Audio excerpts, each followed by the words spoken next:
ሁሱ ያለህን እኔ ኦርቶዶክስ ክርስቲያን ነኝ፣ አልዓዛር ይባላል ስሜ። በእስልምናም ሆነ በሌላው በሁሉም እምነት ላይ ያለህን በአላህ መወደድ እውቀትን፣ ስርዓትና እርጋታህን እወድልሃለሁ። አላህ ይውደድልህ፣ አላህ ይባርክልህ።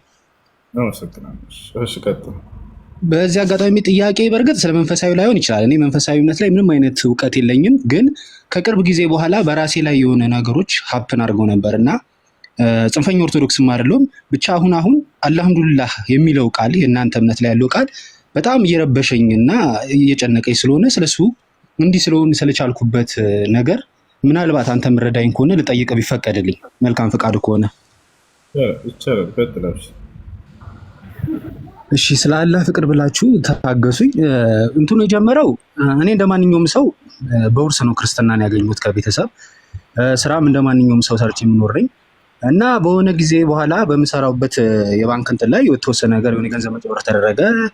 ለመክፈልም በቃን፣ ችግር የለም። በዛው አጋጣሚ ያንንም አማርሬ በጣም ሳልጨርስ አጋጣሚ በሕክምና ሙያ ላይ ያለ ሰው ያውቀዋል። ሃይፕሲስ የሚባል ህመም ገጠመኝና ወደ ሕክምና ተኛውኝና እዛ በጣም በደስ በማይል ሁኔታ ሕክምና እያደረኩ እያለ በዛ ወቅት በየቀኑ በማያደርገው ድሬሲንግ ላይ በጣም አምላክንም ሆነ መላእክትን ማማረር ስራዬ ነበር እና ከአጠገቤ ስማቸውን ባላቀውም ሀጂ ምላቸው እኔ ማለት ነው ሀጂ ምላቸው ባለቀይ ፂም ታማሚ ሁሌ ባማረርኩ ባለቀስኩ በቃ ፈጣሪን በጣም አምርሬ እንትን ባልኩ ቁጥር እንደዚህ ይሉኝ ነበር። ልጄ ተው፣ መኖሪያህም መጥፊያህም የአላህ ቃል ነው፣ ስለሚሆነው ሁሉ አልሐምዱሊላህ ይበል ይሉኝ ነበር። አልዋሻችሁም ኢስላም ወንድሞቼ፣ ይህም በሚሉኝ ዕለት ሁሌ በሳጭ ነበር። ብቻ ዝም እንዲሉልኝ ላፈልግ ነበር እና ግን ደግሞ ያን ቃል እንዳላወጣ ቃልና እርጋታቸው ይጣፍጠኛል። አስበሃል? የ30 ዓመት እስካሁን አዛውንት እስከሆን ድረስ በዚህ ሁሉ ችግር ትዝ ያላልኩት ማምነውና ማላምነው ያልስፈለገኝ አምላክ ያልተቀበለኝ እንዴት የማላምነው አምላክን አልሐምዱሊላህ ብዬ ላመሰግን እችላለሁ? ብቻ ነጥቡ ከዚህ ወዲያ ባልገባኝ መልኩ ያቺን ቃል ከሰማው ባልገባኝ መልኩ ያ ቃል በተደጋጋሚ አፌ ላይ ይመጣል እና ያንን ደግሞ ሳይ በቃ ያዋረድኩት ያህል ያቆሸሽኩት ያህል ይሰማኛል። ያንን ቃል አልሐምዱሊላህ ስለው ልቤ ላይ የሆነ ክብር ነገር አይሰማኝም። ለምሳሌ ቃሉን ሳይሆን አለማክበሬ እኔ ለቃሉ የተገባው ኃይል አይነት አይመስለኝም እና ሁሌ ጥያቄ የምሆነው ለምንድን ነው የማመሰግንበት ለመኖሬ ምክንያት ሳይኖረኝ የመኖር ፍላጎት ሳይሰማኝ ሰው ሆኜ ብቸኛ አምላክ የረሳኝ እንደሆንኩ እያወቅኩኝ በራሴ ቆሜ እንደለማኝ ያለኝን ቀርቶ የሌለኝን ሁላ እዳ እየከፈልኩኝ አምላክ ምድር ላይ እያለ ስለምን አለ ብዬ አመሰግናለሁ? ወላ ያመንኩት ሳይሆን ያላመንኩትን አምላክ ለምን አመሰግናለሁ? ባልገባኝ መልኩ የምሬ ነው የምላችሁ የኛ ባለቀይ ፂም አባት መኖሪያህም መጥፊያህም ያላህ ቃል ነው የሚሉት ቃል ሁሉ ጊዜ ይረብሸኛል፣ ይጨንቀኛል። ለምን? በዛም በተቃራኒ ደግሞ ልቤን መረጋጋት ይሰጠዋል። ስለምን ምስ በተስፋ ይሞላኛል። ለምን?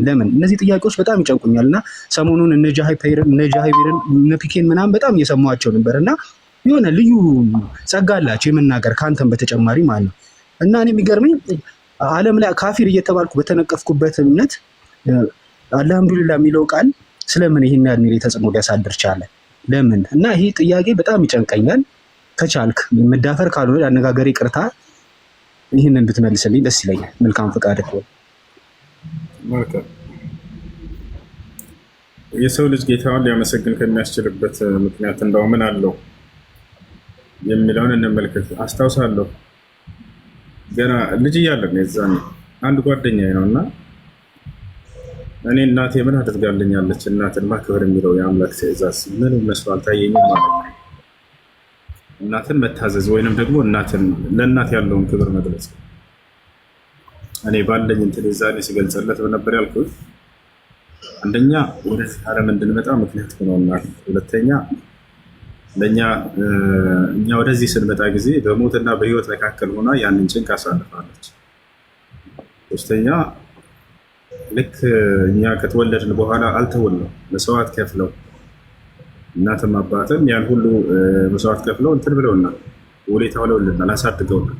ካደግን በኋላ አልባሌ ቦታ እንዳንሄድ እንክብካቤ ሲያደርጉ ብዙ መስዋዕት ከፍለዋል። ወደ ቁርአን ቤት ወደ ትምህርት ቤት ጭንቅላታችንን የተሰጠን እንድንጠቀም ብዙ አድርገዋል። ከዚያም በኋላ ስለኛ ያስባሉ፣ ይጨነቃሉ። ፈጣሪ ከዚህ በላይ የፈጣሪ ምሳሌ ይሄን ፍጥሮ ለፈጣሪ ምሳሌ እያደረኩኝ አይደለም። አላህ ሱብሓነሁ ወተዓላ ለሰው ልጆች ወደዚህ ዓለም እንዲመጡ አደረጋቸው። እዚህ ዓለም የመኖርን እድል ሰጠ። የሌላቸው ነገር ለአንተ ተሰጥቷል። ሙሉ ጤና አለ፣ መስራት ትችላለህ፣ እጆች አሉ፣ እግሮች አሉ፣ መንቀሳቀስ ትችላለህ። ቦታል አይደለ? ህይወትን ሰጥቷል። በዚህ ዓለም ላይ የመኖርን እድል ሰጥቷል። ከእርሱ ጋር እንድትተዋወቅ መስመርን ዘርግቶልሃል። ኢስላም የሚባልን ነቢያትን ልኮልሃል፣ መጽሐፍን አውርዶልሃል። ቦታል ዳግም ከሞት በኋላ ህይወት አለ። ሁላችንም የምናምነው ነገር የዛኔ ስኬታማ የምትሆንበትን መንገድ አሳውቀዋል። ምንም ምድራዊ ጸጋ ባይኖርህም ይሄ በመኖሩ ብቻ በዚህ ላይ ሰው ይሄን በማግኘቱ ብቻ አምላኩን በጣም ሊያመሰግን ይገባዋል።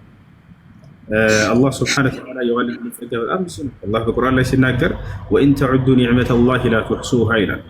እኔ በእናንተ ላይ የዋልኩላችሁን የአላህን የእኔን ጸጋ እንደው ብትቆጥሩ ቆጥራችሁ አዘልቁትም ይላል። ገብታችኋል? ቆጥራችሁ አዘልቁትም።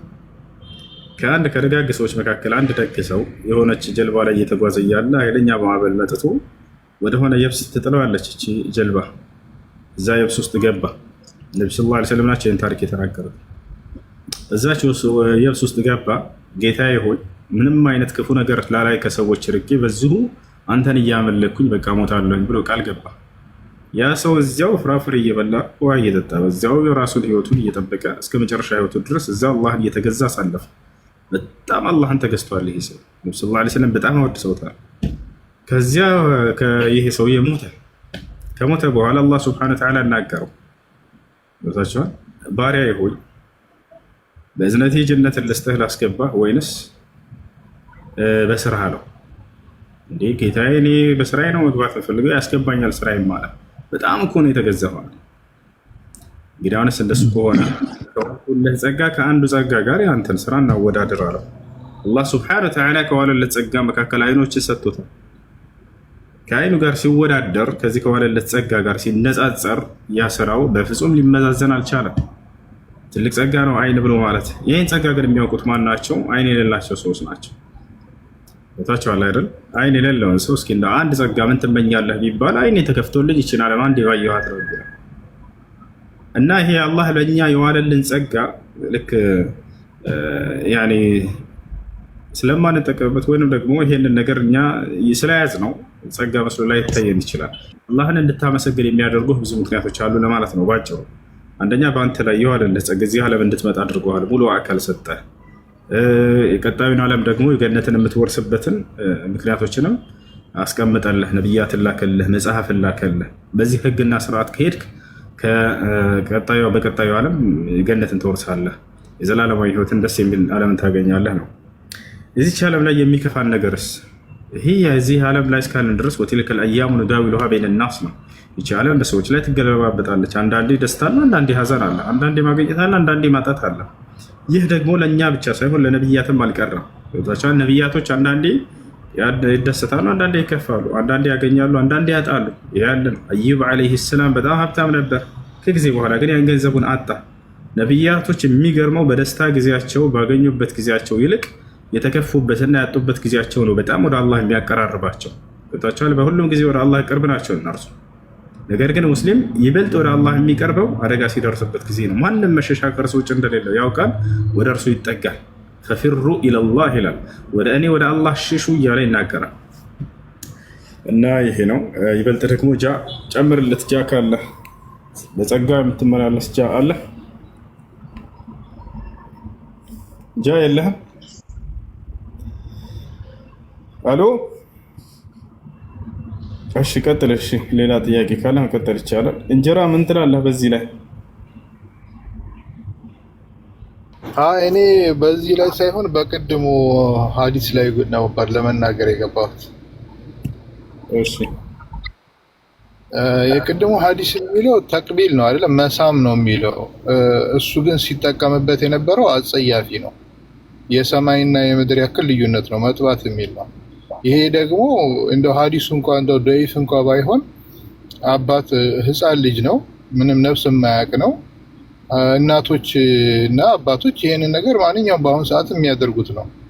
በእጃቸው መንካት፣ የተለያየ ነገር ልጁን ለማጫወት የሚጠቀሙት ነገር ነው እና አፉን የሚመሳም የተለያየ ነገር ያደርጋሉ። እና ምን ያገናኘዋል አሁን መጥባት ከሚለው ጋር ምን አገናኝቶት ነው? ያ ወደ ስድብ ነው ያደረገው እና እሱ ሲናገር የሌሎችንም ሰዎች እንደሚያደርጉ አይነት እንድምታ ነው እየተናገረ ያለው የሚናገረው ብልግናው ማለት ነው እንጂ ህፃን ነው፣ ምንም ነፍስ ያወቀ አይደለም። ለዚህ ለስሜትም የደረሰ ልጅ አይደለም። ስለዚህ መሳምና መጥባት የተለያዩ ነገሮች ናቸው። በዚህ ይሄን ለማለት ነው። ጀዛከላሁ ኸይረን ተከለ። እሺ ትጂ ሰላም ነው? ጥያቄ አለሽ? አለው። እግዚአብሔር ይመስገን። ጥያቄ ኢየሱስ ነብይ ነው የሚባል ነገር አለ። በእስልምና እንዴት ነው? ኢየሱስ በእስልምና ነብይ ነው፣ መልእክተኛ ነው። ራሱ ቃል በቃል መስሎኝ ከተናገራቸው ነገሮች መካከል ቃለ ኢኒ አብዱላህ አታኒ አልኪታብ ወጀዐለኒ ነቢያ ይላል። የአላህ ነብይ አድርጎኛል እያለ ይናገራል። አላህም በቁርአን ላይ ረሱለን ኢላ በኒ እስራኤል ይላል። ወደ እስራኤል ልጆች የላኩት መልእክተኛዬ ነው እያለ ይገልጸዋል።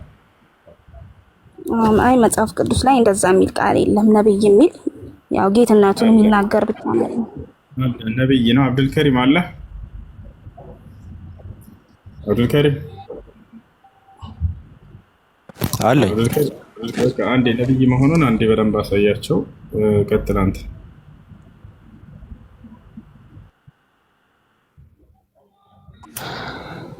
እሺ ማን ነው? ቲጂ ነው እያወራሽ ያለሽው? ኢየሱስ ነብይ አይደለም ብለሽ ነው የምታምኚው? አዎ ማለት የመጽሐፍ ቅዱስ ላይ ጌታ እንጂ ነብይ የሚል ቃል የለም። አዎ ግን እሺ ከማን ላሳይሽ? መጀመሪያ በጣም ሰዎቹ ያሉት አለ፣ እነ ጴጥሮስ ያሉት አለ። የማን ልስጥሽ? አይ እኔ ነብይ የሚለውን ቃል መጽሐፍ ቅዱስ ላይ እንዳገኘው ስለፈለኩ ነው። ከምን ተነስቶ ነብይ እንደተባለ ያው መጽሐፍ ቅዱስ ላይ በተደጋጋሚ አምላክነቱን ይገልጻል። መጀመሪያ የለም ነበር ያልሽው። አሁን ግን ከምን አንጻር እንደተባለ ካልሽ አንዱ ላይ ጽኛ መጀመሪያ አይሻልም? አለ ወይ የለም ብለሽ አንድ አካል ነብይ ከሆነ ያው አምላክ ሊሆን አይችልም አይደል? የማን ነብይ የሚል ሐሳብ ስለሚያስነሳ አይደል? ስለዚህ አንድ አካል ነብይ ነው ማለት በቃ አምላክ አይደለም ማለት ነው አይደል? አሁን ከላይ ጀምሬ ላሳይሽ። ዘፍጥረት ምዕራፍ 18 ለምን ዘዳግም ምዕራፍ 18 ላይ ያለውን ላሳይሽ መጀመሪያ።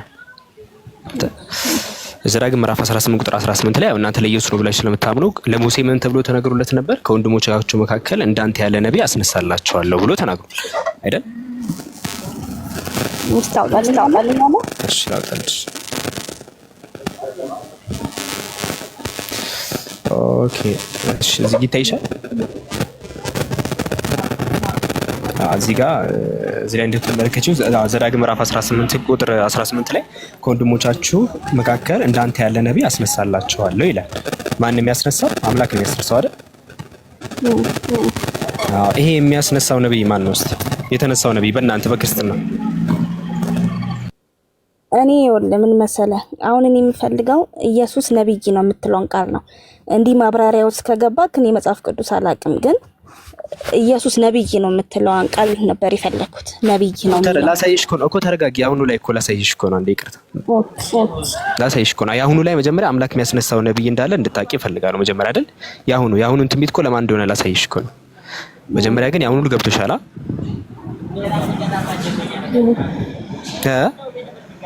ምን አልከኝ? የአሁኑ ላይ አምላክ የሚያስነሳው ነብይ እንዳለ ገብቶሻል አይደለ?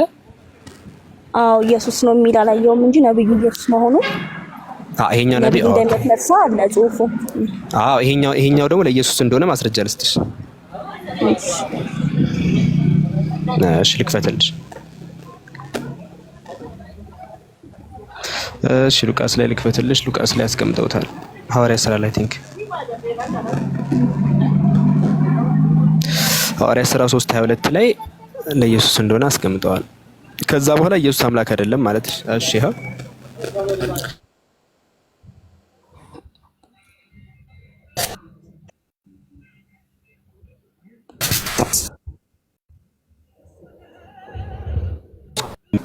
በቅዱሳን በነቢያቱ አፍ የተናገረው ይህ ሁሉ እስከሚታደስበት ዘመን ድረስ ሲባል ይኸው ሙሴም ለአባቶች ጌታ አምላክ እኔ እንዳስነሳኝ ነብይን ከወንድሞቻችሁ ያስነሳላችኋል። ይኸው የክፍል ኢየሱስ እንደሆነ አስቀምጡ። ለአባቶች የተነገረው ትንቢት ነው ኢየሱስ አሉ። ያው ሐዋርያት ሥራ ምዕራፍ 3 ቁጥር 22 ላይ። ስለዚህ ኢየሱስ አምላክ ያስነሳው ነብይ መሆኑን የምታውቂው በዚህ ያው አስቀድሞ ነው የተናገረው። ስለዚህ ኢየሱስ ነብይ አይደለም ማለት ነው። ኦኬ በግልጽ ኢየሱስ ነብይ ነው የሚል የለም። ግን ደግሞ አንተ አንድ ቃል ታወጣልኛለህ እንዴ? ያሁኑ ምንድነው? ኦኬ እሱን አውጣልኝ። እነ ጴጥሮስ እኮ ነው ያሉት።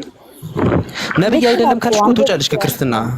የቀጥታ እነ ጴጥሮስ ምንድን ነው ያሉት? ኢየሱስ እንደውም አምላክ አስነሳለሁ ያለው ነብይ ነው። በሙሴ በኩል ስለ ኢየሱስ ተናግሮ ነበር። ምን ብሎ? ልክ እንደ ሙሴ ያለ ነብይ ያስነሳል ብሎ አለ እኮ እንዴ። ከዚህ ይሄ እኮ እኔ ራሴን አይደለም የሚያስቀምጥልሽ። ስለዚህ ኢየሱስ ነብይ ነው አይደል? ራሴን አይደለም እዛው ላይ ነው አውጣልኝ ያልኩት። እኔም ከራሴ አይደለም። ምን ችግር አለ? ተስማማን በዚህ ገባኝ። ተስማማን በዚህ መጀመሪያ ወንድሜ ዝም ብላ ሰዓት ነው የምትፈጀው። አለማወቅ ነው እንጂ አንዴ አውጣልኝ። ራእይ ያውለከን አውጣልኝ። ቆይ እኮ በቃ እንትን ያው እዚህ ክርስቲያኑ ልጅ ያርምሽው በቃ ሰዓት እየገደለች ነው። ነብይ መሆኑ ግልጽ ነው እያለች ነው። ኦኬ አይ አንተ ለምን አንተ አትልልኝ? ምን ችግር አለው? ራእይ 22 ላይ አንተ ጋር እውነት ካለ ብታወጣው ኖርማል ነው። ገባኝ። ወደ ሌላ ጥቅስ እንሄዳለን። መጀመሪያ ነብይ ነው የሚለው ላይ እንስማማ። እናት ይሄ እንድንስማማ እኔ ጋር ያለው ቃል መመለስ አለበት። ይሄ ስትመልስልኝ በሷ ምን አለው? እሺ ነብይ ነው የሚለው ላይ ተስማማን ወይስ አልተስማማንም? ቲጂ አልተስማማንም። ምክንያቱም አሁን የምጠይቀው ቃል እንደዛ እኮ እነ ጴጥሮስ ተሳስተዋል። እዚህ ጋር ሐዋርያት ሥራ ምዕራፍ 3 ቁጥር 22 ላይ እኮ ራእይ ላይ ያለው ሰው ተሳስቷል። እነ ጴጥሮስ እኮ እዛ ጋር እንሄዳለን።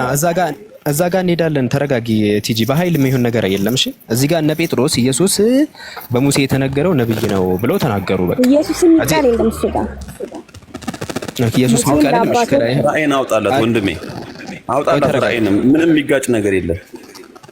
ተረጋጉ አንዴ ከይቅርታ ጋር ተረጋጉ። ኢየሱስ ነብይ አይደለም ፖል? አረ ነብይ ነው፣ ነብይ ነው።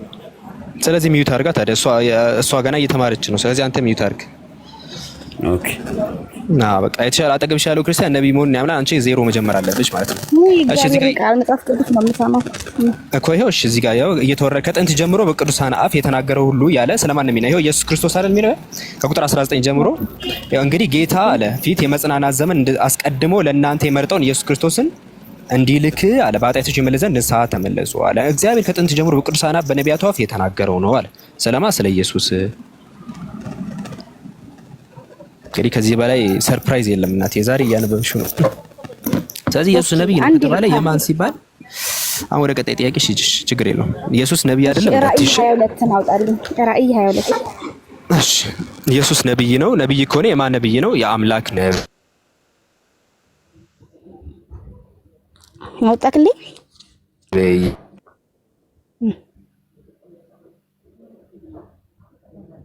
ምንድነው ድምፁ ጠፋ? ትንሽ ይቆራረጣል። እዛ ጌታ ምንም እየተሰማኝ ይቆራረጣል።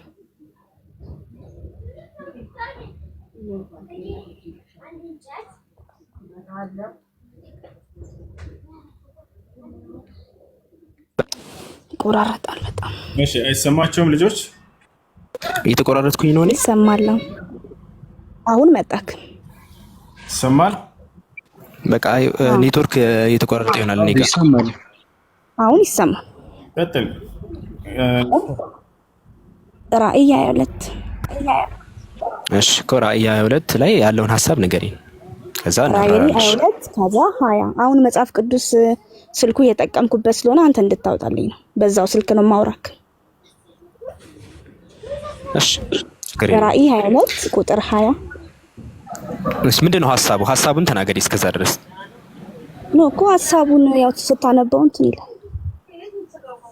አላየሽም ሐሳቡን? እሺ ራእይ 22 20 እሺ ጌትነቱ ለመናገር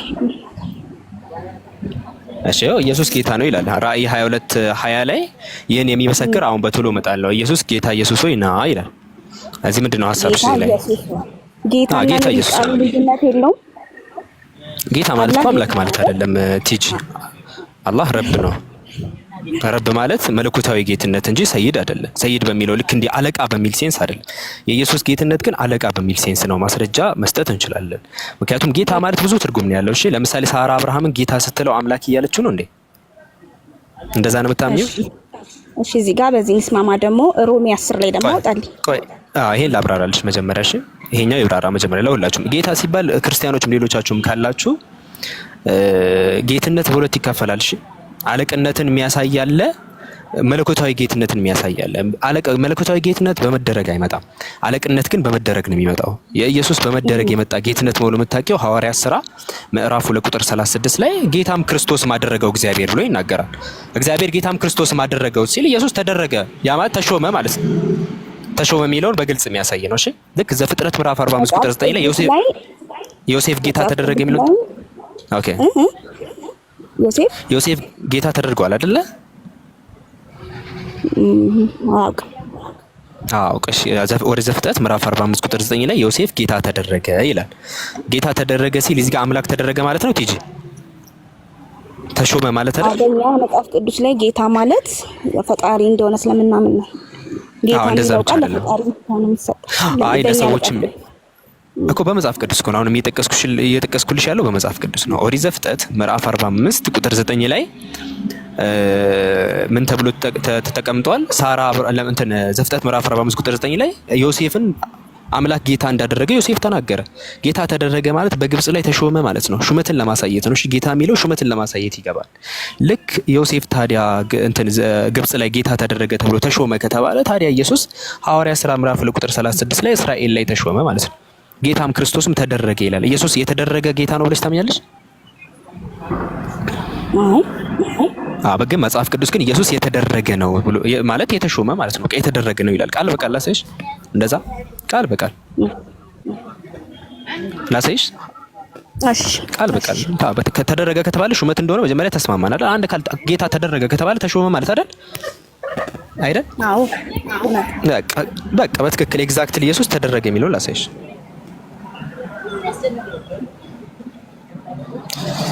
እሺ ይሄው እዚህ ላይ አክትስ 2:36 ላይ እስቲ ትልቁ ላይ አድርጉኝ። እሺ ሁሱ ትልቅ አይ ቲንክ የተሰማው አይደለም። አሳድጉኝ ሰዎች አሳድጉኝ ትላለህ።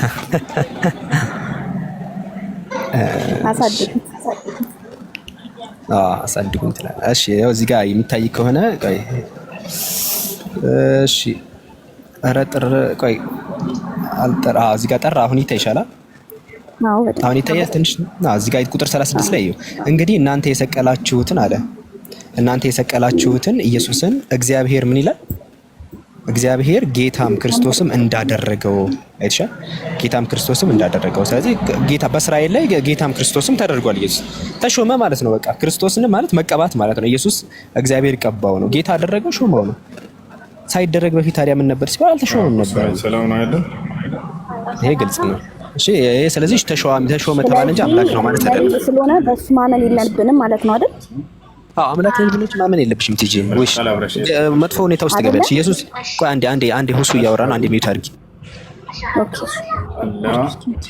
አላህ ኢላሃ ኢላላህ ወአሽሀዱ አነ ሙሐመደን ረሱሉላህ። ማሻአላህ ያልሽው ቃል የሸሃዳ ቃል ወይም የምስክር ቃል ይባላል። ትርጉሙ አሽሀዱ አን ላ ኢላሃ ኢለላህ ማለት እነሆ ከአላህ በስተቀር በእውነት የሚመለክ ሌላ አምላክ የለም ብዬ መሰክራለሁ ማለት ሲሆን፣ ወአሽሀዱ አነ ሙሐመድን ረሱሉላህ ማለት ደግሞ ሙሐመድም የአላህ መልእክተኛና ነቢይ ናቸው ብዬ መሰክራለሁ ማለት ነው። ከዚህ በኋላ ሙስሊም ሆነሻል። አንድ ሰው እስልምናን ሲቀበል ሻወር ሊወስድ ይገባል። ከዚያ ለሶላት ዝግጁ ይሆን ዘንድ ስለ ሶላት አሰጋገድ በመማር ለጌታሽ ለአምላክሽ ለአላህ መስገድን ትጀምሪያለሽ ማለት ነው። ስምሽ ማን ነበር? ስሜ ሂክማ ነው። ሂክማ። የመጀመሪያ ስምሽስ? አስናቀች። በቃ አስናቀች ነበር። ሂክማ። ስለ ሶላት አሰጋገድ ምናምን ትችያለሽ? እችላለሁ። አንዳንድ እችላለሁ፣ የተወሰነ እችላለሁ። ጥሩ። ሙስሊም ጓደኛ ትኖርሻለች? አለ። በቃ ስለ ሶላት አሰጋገድ ምናምን ታስተምርሻለች። ቀላ ነው። ሶላትን ጀምሪ፣ ከነገ ጀምረሽ ትጾምሽ። እሺ እሺ እህቴ፣ መልካም ጊዜ ሆነልሽ። እሺ አመሰግናለሁ። አያሽ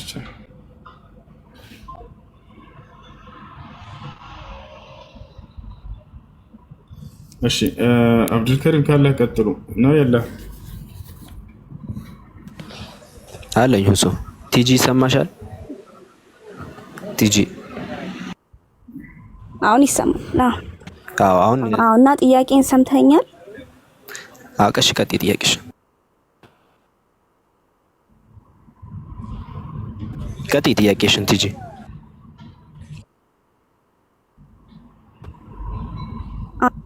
እየጠየቅኩ ነው። ነብይ ከሆነ በሱ ማመን የለብንም አይደል? በነብይ ማመን የለብንም በእግዚአብሔር እንጂ። አይ በነብይነቱ ማመን አለብሽ። ነብይ ነው ብለሽ ማመን አለብሽ እንጂ አምላክ ነው ብለሽ አታምኚ። በጌትነቱ ማመን የለብንም በነብይነቱ።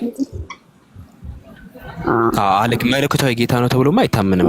አሁን ደግሞ ዮሐንስ ወንጌል ላይ እኮ እመኑ ተብሎ ሲባል እኮ በነብይነትማ እናምናለን። አለማመን ገብቶኛል። ሳትጠቅሺው ምን እንደምትጠቅሺ ገብቶኛል። ግን እዚሁ አጥርቼ ላስኪድሽ ብዬ ነው። እሺ እዛ ሄደን ከምንጨቃጨቅ እኛ አሁን አለማመን ማለት ቶታሊ ዲናይ መካድ ማለት ነው። አለመካድ አይ እኔ እንደዛ አይደለም። አንዴ ላስረዳሽ። አለማመን አሁን ለምሳሌ አንዴ ቲጂ ታዳምጪኛለሽ። አለማመን ማለት ቶታሊ መካድ ማለት ነው። ልክ እንደ አይሁዶች ቶታሊ አለማመን ማለት በቃ እንደዚህ ትጠፊያለሽ። በኢየሱስ ቶታል ዲናያል ማለት ነው። ግን ማመን በኢየሱስ ማመን ነው፣ ይታመናል። በነቢያት እኮ ይታመናል። ግን ምን ተብሎ ሲባል ነብይ ነው ተብሎ፣ ክርስቶስ ነው ወይ ተብሎ፣ ኢየሱስ ከሆነ ክርስቶስ ነው ተብሎ እንደዚህ ነው የሚታመነው። እዚህ አሁን ወደ ጥቅሶ ሜት ይቻላል። መጽሐፍ ቅዱስ ላይ ደግሞ የዮሐንስ ወንጌል 3:16 ላይ እኔ ላውጣ ወይስ አንተን? እኮ እዛ ጋር አምላክ ነው ብላችሁ ምን አይልም? 3:16 ላይ እኮ አምላክ ነው ብላችሁ ምን ይላል? እንዴ አይልም እኮ አንብበው እዚህ ጋር። ከዛ እኮ በእርሱ የሚያምን የዘላለም ሕይወት እንዲኖረው እንጂ እንዳይጠፋ እግዚአብሔር አንድያ ልጁን እስኪሰጥ ድረስ ዓለምን ወደዋል ይላል። ስለዚህ ምን ይላል? በጭንቅላት በቃል ያውቀዋለሁ። ከዛም ይቀጥላል ብርሃን ወደ ዓለም እኮ ዓለም በልጁ ሊፈርድ እንጂ በዓለም አላከውም። በእርሱ የሚያምን አይፈረድበትም፣ በማያምን ግን ይፈረድበታል። የዘላለም ሕይወት እንዲኖረው እንጂ እግዚአብሔር አንድያ ልጁን እስኪሰጥ ድረስ ዓለምን እንዲወደዋልና ዓለም በልጁ እንዲድን ነው እንጂ ወደ ዓለም እንዲፈርድ እግዚአብሔር ወደ ዓለም አላከውም። በእርሱ የሚያምን አይፈረድበትም፣ በማያምን ግን በአንድያ ልጁ ማለት ኢየሱስ ነው ስላላመነ አሁን ተፈርዶበታል ይላል። አዎ። ስለዚህ ምንድነው ታዲያ ችግሩ? እግዚአብሔር ራሱ መጥቷል አይልም? ያላመነ ጌትነቱን ማለት ነው አምላክ አይልም። እሱ ያንቺ ተፍሲር ነው በቃ። እሱ አሁን አንቺ አወራሽ እዚህ ጥቅስ ውስጥ ግን አምላክ በመሆኑ አለማመን ምናምን መለኮታዊ ጌታ መሆኑን አለማመን የሚል ነገር አረፍተ ነገሩ የለም። ምንም አላወጣሽም። ለዛ ነው ሳትሄጂ ያልኩሽ። ምንም እንደዛ የሚል ነገር የለም። ኢየሱስ ምን ብላችሁ መኑ የተባለው? ክርስቶስ ነው ብላችሁ መኑ የተባለው።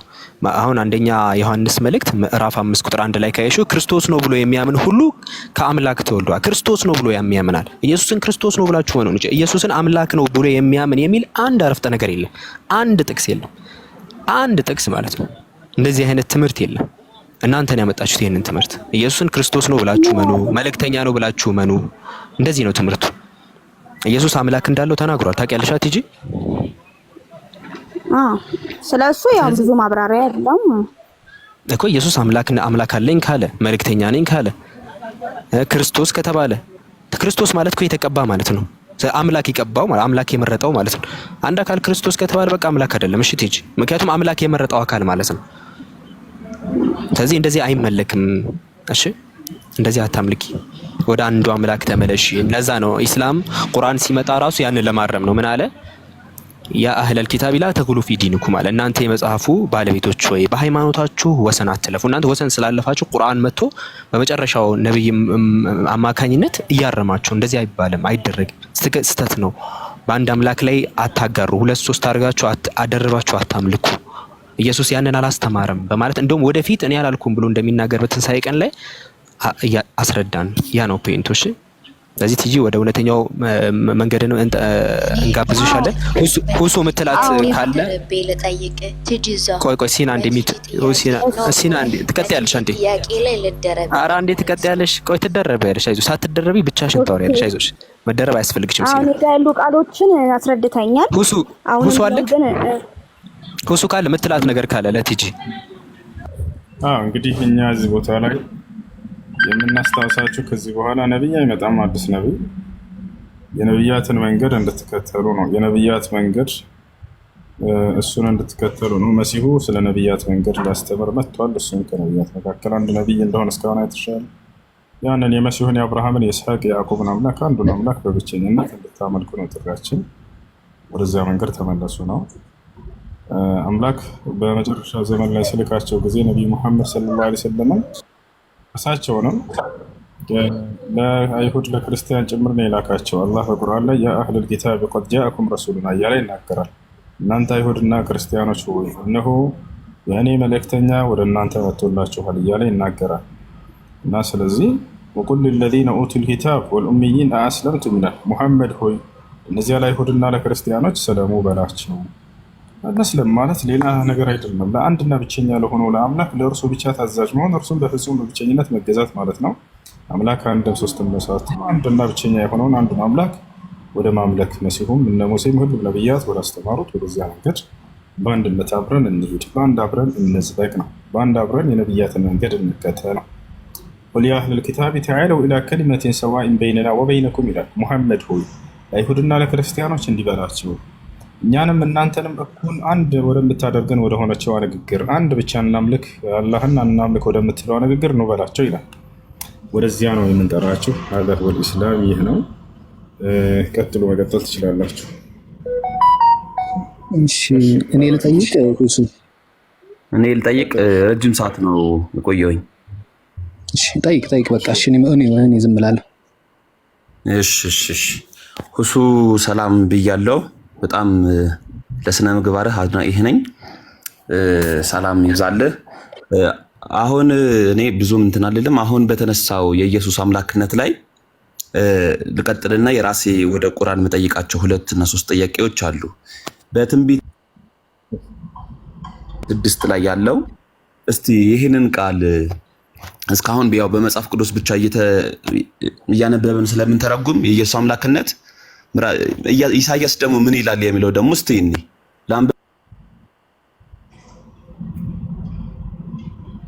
እሺ ቀጥልሽ።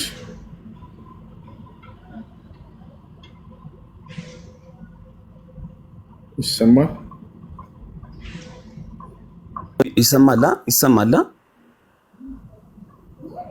ቀጥል። ይሰማኛል። ትንቢተ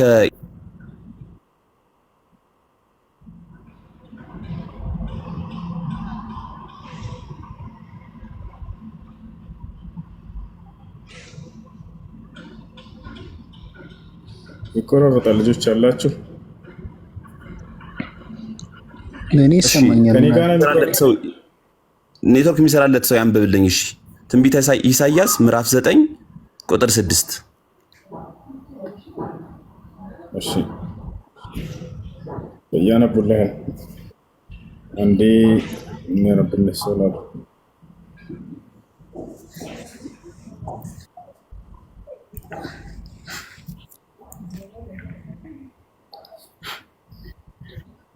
እሺ ልጆች ምን ሆኖ ነው በአላህ ኔትወርክ ዛሬ? ወንድሜ የምትፈቅድልኝ ከሆነ ቅድም መጽሐፍስ አብዱል ከሪም እንዲመልስልኝ ይፈልጋለሁ። ማለት ሀሳቡ ሳይረሳ ማለት ነው። መልካም ፈቃዳችሁ ከሆነ አስተይቅ ይሄ መጀመሪያ ይነበብ እስቲ። ቆይ መጀመሪያ አብዱል ካለ አብዱል ከሪም ጊዜ ላለ መግደል አውጣለት። አብዱል ከሪም በቃ እሱ ይጠይቅና እዚያ አስቀጥላለሽ። እሺ ወደዚህና ሴንት ፖል ምንድን ነው ሀሳብህ? ትንቢተ ኢሳያስ ምዕራፍ 9 ቁጥር 6 አውጣ። እናውቀዋለን። እሺ እዛ ላይ ሀሳብ ምንድን ነው? ኢሳያስ 9:6 ላይ ምንድን ነው ሀሳብ? ሕፃን ተወልዶናል፣ ወንድ ልጅም ተሰጥቶናል፣ አለቅነትን በጫንቃ ላይ ይሆናል፣ ስሙም ድንቅ መካር፣ ኃያል አምላክ፣ የዘላለም አለቃ ምናምን ተብሎ ይጠራል ይላል። ተመለስ ወደዚህ። በቃ ይኸው አነበብኩልክ። ምንድን ነው እዚህ ላይ ሀሳብ?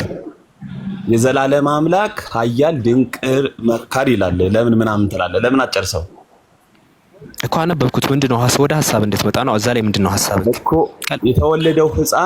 የተወለደው ሕፃን አምላክ ይባላል፣ የዘላለም አባት ይባላል ይላል።